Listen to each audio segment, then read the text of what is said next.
The Wild Robot, chapter 59, The Spring. I feel like I have to catch up really quickly because if you've been saving The Wild Robot Escapes, you want to get through this book, but there are some treasures in this book, so we should probably enjoy them a little bit. So, chapter 59, The Spring, Dripping Water. Now that is definitely a poem. So look how it says.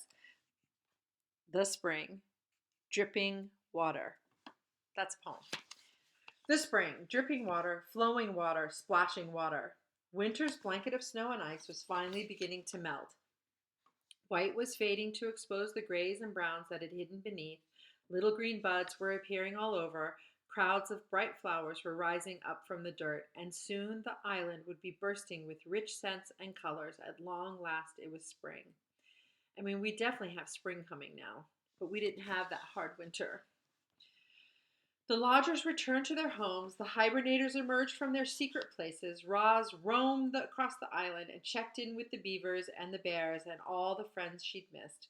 Then the robot went home to work in her garden. After the bitterest winter anyone could recall, life was slowly returning to normal. So here's the picture.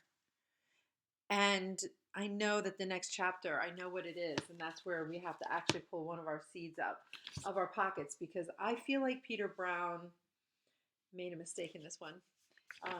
Or maybe didn't make a mistake because I don't think Peter Brown makes mistakes, but I think there was like a story component that he missed, and we'll talk about it in a minute.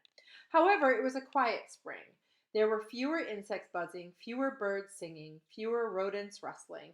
Many creatures had frozen to death over the winter, and as the last of the snow melted away, their corpses were slowly revealed. Now, when I've read this book to children before, they asked me what corpses were, and they're talking about, let's go back to the sentence before. It says, many creatures had frozen to death over the winter, and as the last of the snow melted away, their corpses were slowly revealed. So the corpses are talking about the many creatures that had frozen to death, and their corpses are their bodies.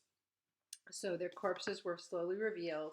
The wilderness really can be ugly sometimes, but from that ugliness came beauty. You see, those poor dead creatures returned to the earth. Their bodies nourished the soil, and they helped create the most dazzling spring bloom that island had ever known. So their bodies returned to the earth, fed the plants, and then they had the most glorious spring the island had ever known. I just have to imagine that a minute because the sadness of all those animals dying, you have to kind of hold on to the beauty that they brought.